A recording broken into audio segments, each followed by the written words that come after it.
A ver, para empezar, hoy planteemos una pequeña paradoja. Imaginemos por un momento un edificio de máxima seguridad. Vale, te sigo. Bueno, pues la corporación dueña del edificio se gasta millones. Muros de hormigón armado, cámaras térmicas de última generación, bóvedas acorazadas, todo carísimo.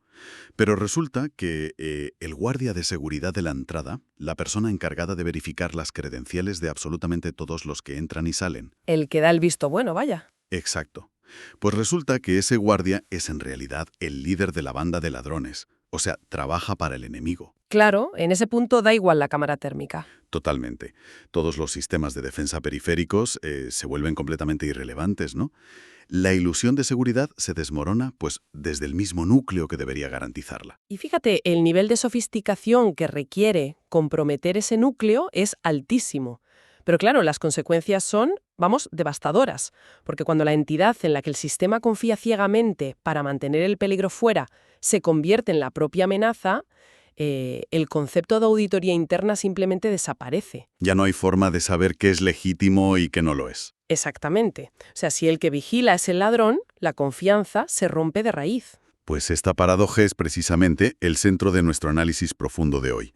Vamos a sumergirnos en una amenaza invisible que ahora mismo está atacando la infraestructura fundamental de los servidores modernos.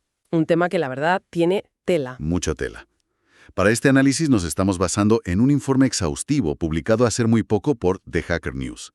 Y este informe disecciona inteligencia técnica muy reciente de la firma de ciberseguridad FLAR.io. Concretamente del investigador Asaf Moran. Eso es, y además le vamos a incorporar un contexto histórico vital que ha aportado la empresa Group IB. Porque claro, todo esto tiene unos antecedentes. Claro, es que la combinación de estas fuentes nos traza una línea evolutiva clarísima. O sea, no estamos ante un caso aislado, ni mucho menos. Estamos ante una tendencia donde el cibercrimen está rediseñando sus estrategias para operar desde las sombras más profundas de los sistemas operativos. Y la misión de esta inmersión que hacemos hoy es desgranar cómo una nueva puerta trasera en Linux que han bautizado como Pandora. Pandora, sí, con la palabra puerta en medio, en inglés. Exacto. Cómo Pandora ha logrado convertir el propio sistema de autenticación del sistema operativo en un arma. Queremos entender no solo la mecánica de este ataque, sino qué significa esta evolución para la seguridad de los datos a nivel global para toda la sociedad.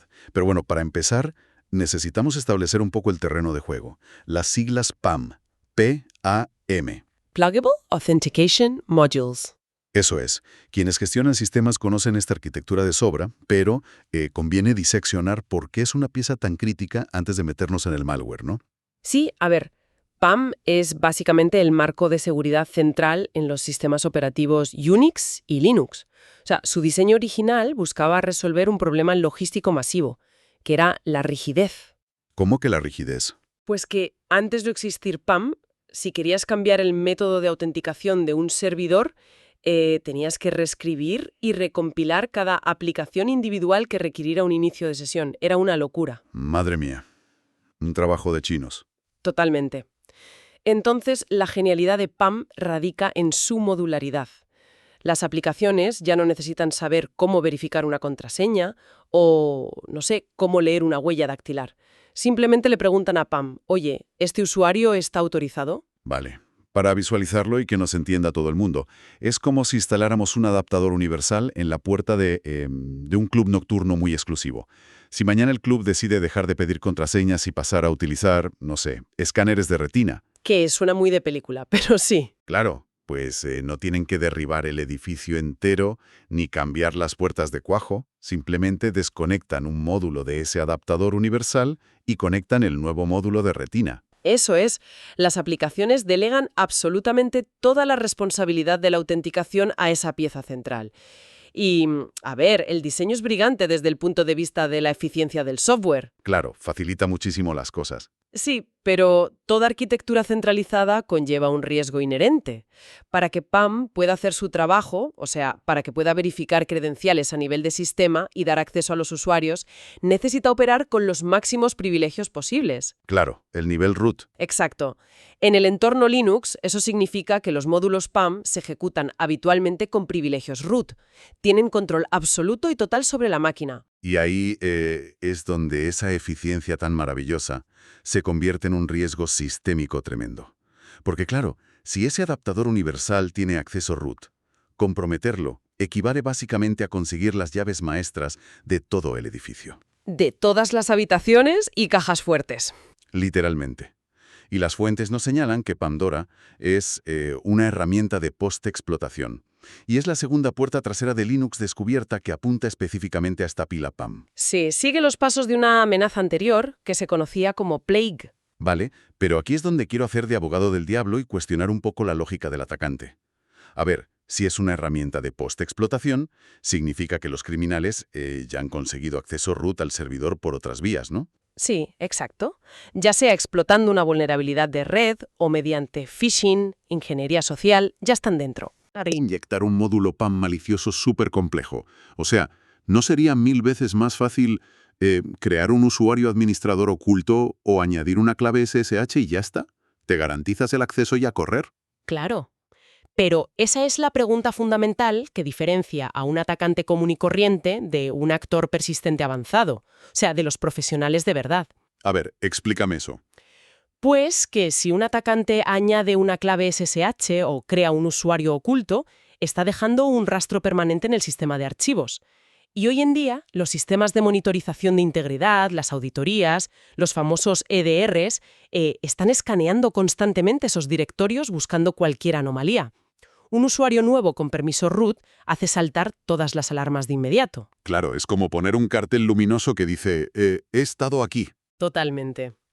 Pandora resuelve el problema de la persistencia apostando por el sigilo absoluto. Al inyectarse directamente en la pila PAM, el atacante no necesita crear cuentas nuevas. No hay usuarios sospechosos. Se esconde en el flujo legítimo de autenticación. O sea que se mimetiza con el tráfico normal. Eso es. Y lo peor es que se asegura de que, sin importar cuántas veces cambie las contraseñas el administrador legítimo, la puerta trasera siempre permanecerá abierta para ellos. Vale, he entendido el propósito, que es la persistencia silenciosa. Bajemos un poco a la mecánica del ataque, a los engranajes. El informe de Flare.io detalla que Pandora permite un acceso continuo a los servidores a través de OpenSSH, pero hace una distinción técnica muy concreta. Dice que está diseñada para sistemas con arquitectura x86-64 y que utiliza una combinación de lo llaman contraseña mágica, y un puerto TCP específico. Así es. Desgranemos un poco esto. ¿Por qué limitarlo a la arquitectura x86-64 y cómo interactúa exactamente el malware con la red? Bueno, la limitación a x86-64 nos habla del nivel técnico de cómo está construido el malware. A ver, no es un simple script de texto, un Python que puedas correr en cualquier entorno y ya está. Es un binario compilado, escrito muy probablemente en C, que está diseñado para interactuar con direcciones de memoria y con estructuras del sistema muy concretas. ¿Y esas direcciones varían según el procesador?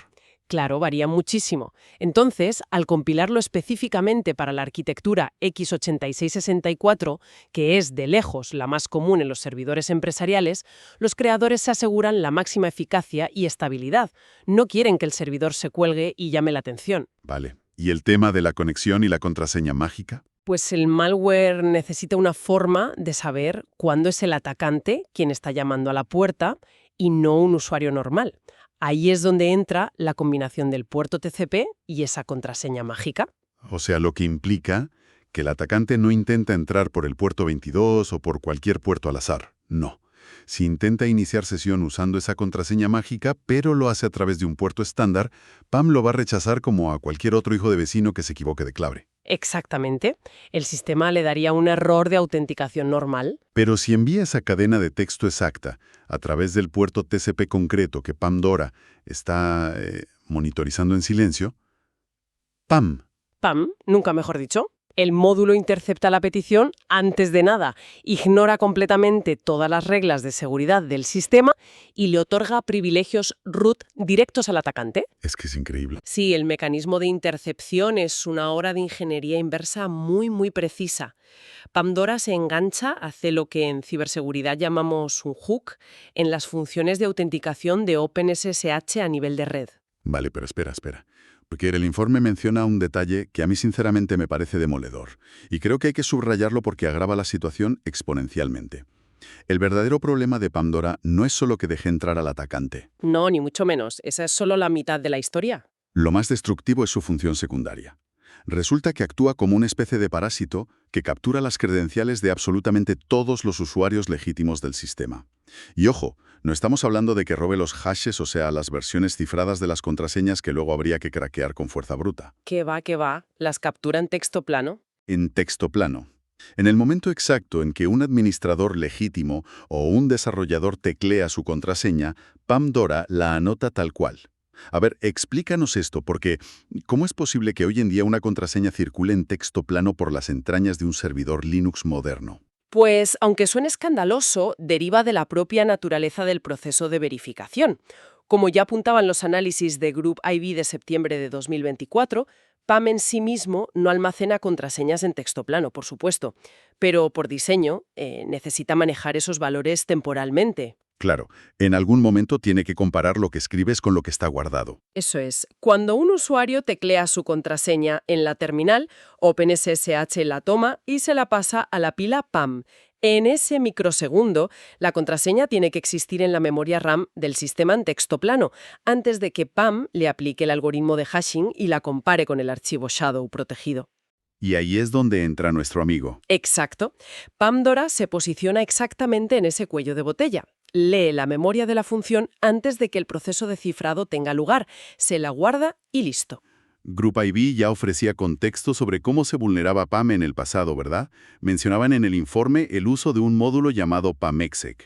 Sí, y el contexto histórico aquí es fundamental para entender el salto evolutivo que supone Pandora.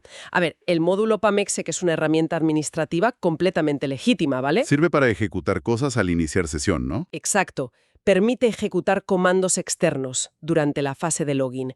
Por ejemplo, imagínate que quieres montar un directorio de red automáticamente en cuanto el usuario se autentica. Pues usas PAMexec. Vale, una herramienta útil. Muy útil. Lo que Group IB documentó el año pasado fue cómo ciertos actores maliciosos modificaban los archivos de configuración de PAM para obligar al sistema a invocar este PAMexec y a través de él ejecutar scripts maliciosos muy básicos que robaban las contraseñas. Vamos, que usaban una herramienta buena para fines malos. Exactamente. Era una táctica efectiva, sí, pero muy rudimentaria. Dejaba demasiados rastros en los archivos de configuración y dependía de herramientas que ya estaban en el sistema operativo. Pandora abandona por completo esos scripts básicos y utiliza bibliotecas compiladas a medida, lo cual es muchísimo más sofisticado y sigiloso. Pero a ver, llegados a este punto, supongo que cualquier analista de respuesta a incidentes levantaría la mano y plantearía un problema evidente.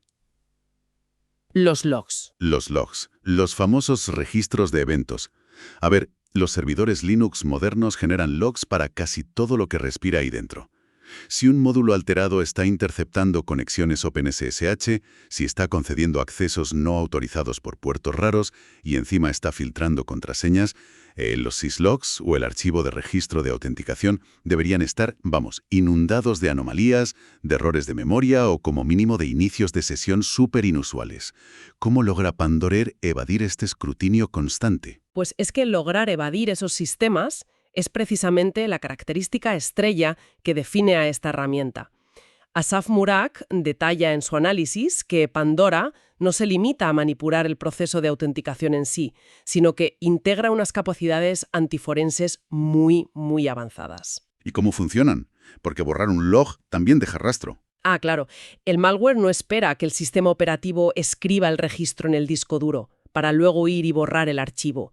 Porque esa acción de borrado, como dices, en sí misma generaría una alerta enorme en cualquier sistema de monitorización. Ya, el EDR saltaría diciendo, oye, alguien ha modificado este archivo crítico. Eso es. Así que lo que hace Pandora es interceptar las propias llamadas del sistema que están encargadas de generar los logs. O sea, que sabotea al chivato antes de que pueda abrir la boca. Tal cual. Es como, a ver, por seguir con la analogía del edificio, en lugar de borrar la cinta de las cámaras de seguridad al día siguiente, el malware corta el cable de vídeo en el instante exacto en que entra el ladrón y lo vuelve a empalmar cuando se va. Me encanta la analogía, es exactamente así. El nivel de manipulación llega a alterar las estructuras de datos en la memoria RAM que gestionan la auditoría del sistema. Si el atacante usa su contraseña mágica, las funciones responsables de informar de que ha habido un inicio de sesión son neutralizadas de forma completamente silenciosa para esa sesión en concreto. Madre mía.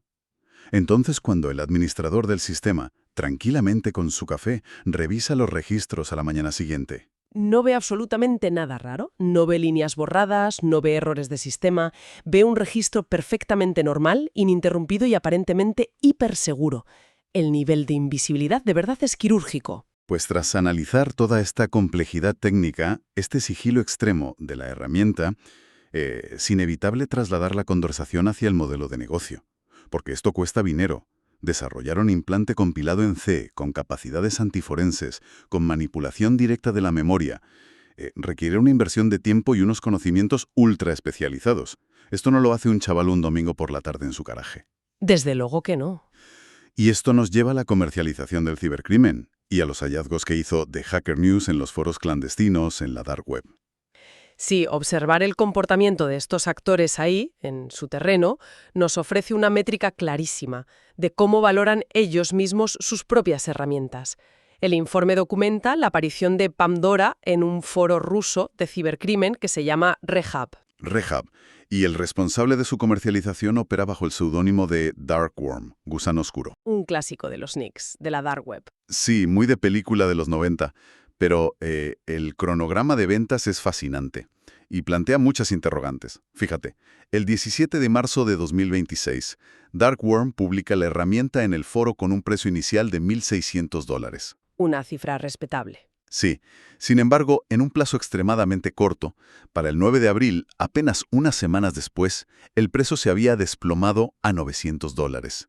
Hablamos de una caída de casi el 50% en nada de tiempo. Y claro, uno ve eso y sospecha. Claro, analicemos este fenómeno. Porque desde una perspectiva puramente económica, en cualquier mercado, un desplome de precio tan agresivo sugiere que la gente no está comprando. Si asumo el rol del escéptico, podría argumentar que este malware es un fracaso comercial. Tal vez tiene errores críticos de programación o la comunidad del cibercrimen se ha dado cuenta de que no es tan indetectable como el vendedor promete. O sea, ¿no indica esta súper rebaja que estamos ante una herramienta sobrevalorada? A ver, es muy tentador pensar eso, pero la devaluación rápida es un fenómeno súper común en este mercado. E interpretarla como un signo de fracaso técnico es, sinceramente, un error peligroso para los que nos dedicamos a la defensa. ¿Por qué? Porque existen dinámicas muy específicas en la venta de exploits y de herramientas de posexplotación. Por un lado, debemos considerar la audiencia objetivo. Como discutimos antes, Pandora requiere que ya tengas acceso root previo al servidor. Vale. Claro, no te sirve para entrar si estás fuera del edificio. Exacto. Un ciberdelincuente novato, el típico script kiddie, no va a pagar $1,600 por una herramienta que ni siquiera sabe cómo instalar en un servidor, ya que primero necesita vulnerar las defensas externas y no sabe cómo hacerlo. Esto reduce drásticamente el número de compradores potenciales a grupos de crimen organizado y actores de amenazas persistentes avanzadas, los llamados APTs. Y esos grupos no son tantos. El volumen de compra es mucho menor. Eso es. El mercado es muy nicho. Vale. Entiendo lo del mercado nicho, pero si la calidad es tan altísima como sugieren los investigadores de Flare.io, el desarrollador no tendría ninguna necesidad de liquidar su producto a mitad de precio. O sea, si tienes un Ferrari exclusivo, el precio se mantiene o incluso sube, no lo pones en el outlet. Ya, pero aquí es donde el investigador Asaf Morag ofrece una perspectiva que rebate totalmente esa idea de devaluación de calidad. Morag argumenta que la bajada de precio no responde a defectos del software, sino a la naturaleza efímera, vamos, a lo poco que dura el secretismo en el ecosistema del cibercrimen. O sea, que caduca rápido. Exactamente. Desde el momento exacto en que una herramienta como Pandora comienza a circular, incluso aunque sea en foros cerrados de acceso restringido, el reloj empieza a hacer tic-tac en su contra. Es solo cuestión de tiempo que investigadores de inteligencia de amenazas, como la gente de Grupo IB o Flare.io, infiltren el foro, consigan una muestra del binario y publiquen las firmas y los indicadores de compromiso para todo el mundo. Ah, claro. Y en cuanto eso pasa, las empresas de antivirus actualizan. Eso es, el creador necesita rentabilizar su trabajo a la máxima velocidad posible, antes de que los sistemas de detección y respuesta, los EDR, actualicen sus motores y neutralicen la herramienta a escala global. Es una carrera contrarreloj pura y dura. Y Morreg es muy contundente al advertir a la comunidad de ciberseguridad sobre esto. Dice, básicamente, que no subestimen la amenaza guiándose por el precio de saldo. De esos que copias y pegas de repositorios públicos, que de esos hay miles en las redes. Pandora es cualitativamente muy superior. Sí. La categorización que hace Morag es clave aquí. Él clasifica a Pandora como una herramienta de grado operador. Grado operador. Palabras mayores. Totalmente. Y lo hace basándose en varios pilares técnicos. No es solo el hecho de que haga un hook en PAM o capture contraseñas, que ya es grave, es cómo lo hace. Integra medidas avanzadísimas de evasión para no ser detectado en la memoria RAM, incorpora mecanismos antidepuración que, dificultan enormemente a los analistas de malware estudiar su comportamiento cuando lo meten en un laboratorio. O sea que si intentas analizar cómo funciona, el malware se da cuenta y se esconde o deja de funcionar. Exacto. Y lo más preocupante de todo, cuenta con lo que denominan un Builder Pipeline. Vale, ese concepto del Builder Pipeline requiere un análisis un poco más profundo por nuestra parte. ¿A qué se refiere exactamente y por qué dices que multiplica el nivel de amenaza de este malware? A ver, un builder es básicamente una infraestructura de compilación automatizada que permite al comprador del malware generar versiones únicas y personalizadas del binario final. Como una fábrica a medida para cada cliente. Eso es. Cuando un comprador adquiere Pandora en RipHub, no recibe un archivo ejecutable genérico, el mismo para todos, que pueda ser detectado fácilmente mediante un análisis de firmas tradicionales de un antivirus. El builder le permite introducir variables únicas, ofuscar partes concretas del código o cambiar las estructuras internas en cada nueva compilación. Vale. El resultado entonces es que cada ataque despliega una versión algorítmicamente distinta de Pandora. Exacto. Es polimórfico. Si los equipos de defensa confían únicamente en listas negras de archivos conocidos, de hashes conocidos, Que es lo que hace el 90% de la industria. tristemente sí. Pues este enfoque polimórfico los deja completamente ciegos. No tienen nada que buscar porque cada versión es nueva. Tela. Lo que evidencia que nos estamos enfrentando a una industria criminal altamente profesionalizada, que está aplicando principios de ingeniería de software corporativa a la creación de armamento digital. Todo esto que hemos desgranado, la suplantación del módulo central de autenticación, la interceptación de credenciales en la memoria volátil, el borrado quirúrgico de registros y esta capacidad brutal de mutar el código fuente, todo dibuja un panorama sinceramente profundamente preocupante. Y tanto. Y si elevamos en tu vista del aspecto puramente técnico de los bytes y la memoria, debemos dimensionar el impacto real de esta evolución para nuestra infraestructura global. O sea, la pregunta es, ¿por qué el compromiso de los módulos PAM en servidores Linux nos afecta a absolutamente todos, incluso a las personas que nos escuchan que no van a interactuar jamás con una terminal de comandos? Pues mira, nos afecta de lleno, porque la inmensa mayoría de la infraestructura tecnológica que sostiene nuestra economía digital y nuestra vida cotidiana se ejecuta sobre distribuciones de Linux. O sea, la nube corporativa, los servicios de streaming, las granjas de servidores que procesan tus transacciones bancarias, las bases de datos de los hospitales, la infraestructura de telecomunicaciones gubernamental. Es que lo es todo. Prácticamente todo depende de que los procesos internos de esos servidores Linux mantengan su integridad. Linux es, sin exagerar, el motor del mundo digital. Y PAM es el árbitro final, que decide dentro de todos esos servidores quién tiene acceso a la información crítica y quién no. Y si Pandora, y vamos las variantes que indudablemente van a seguirle, logran instalarse en estos entornos y logran manipular a ese árbitro de manera totalmente silenciosa, estamos hablando de un escenario donde actores maliciosos podrían habitar durante meses o años dentro de infraestructuras críticas sin ser detectados por nadie, absorbiendo credenciales válidas a diario y moviéndose lateralmente con los permisos más altos posibles. Es escalofriante. Estar completamente obsoleta frente a ataques de este calibre. Y ese es precisamente el cambio de paradigma al que se enfrenta la industria ahora mismo. O sea, la confianza implícita dentro de una red ya no es sostenible en absoluto. Si un componente legítimo y central del sistema operativo puede ser manipulado para actuar en contra del propio sistema, ocultando además todas sus huellas, como hemos visto, los modelos de defensa tienen que evolucionar obligatoriamente hacia estrategias mucho más agresivas. ¿Hacia dónde apuntan esas estrategias? Pues hacia una monitorización a nivel de núcleo, analizando el comportamiento anómalo de los procesos en tiempo real en la memoria, independientemente de si los registros de auditoría afirman que todo está en orden. Ya no te puedes fiar del log. Ya no te puedes fiar del log. Y esto nos deja frente a una reflexión final que creo que es muy provocativa. Algo que sinceramente exige un debate profundo mucho después de que terminemos este análisis hoy. Hemos establecido aquí que una herramienta como Pandora tiene la capacidad no solo de operar desde el núcleo encargado de verificar las identidades, sino de reescribir limpiamente la historia de su propia actividad, alterando los registros forenses antes siquiera de que se escriban en el disco. Así es. Entonces, pensemos en el futuro. Si el día de mañana un equipo de seguridad sospecha que su red ha sido infiltrada, pero las herramientas que tienen encargadas de auditar la verdad están potencialmente comprometidas y les mienten a la cara para proteger al atacante, ¿cómo va a ser posible certificar de manera definitiva que un sistema está limpio?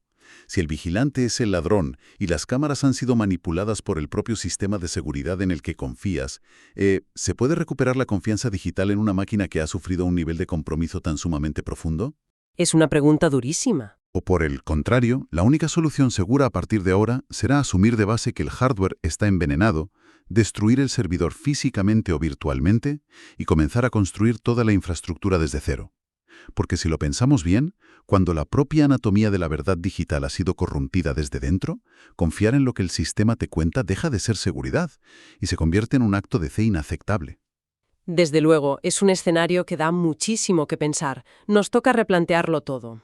Pues con esa reflexión final dejamos el análisis de hoy. Un panorama sombrío, pero necesario de entender. Nos vemos en la próxima Inversión Profunda.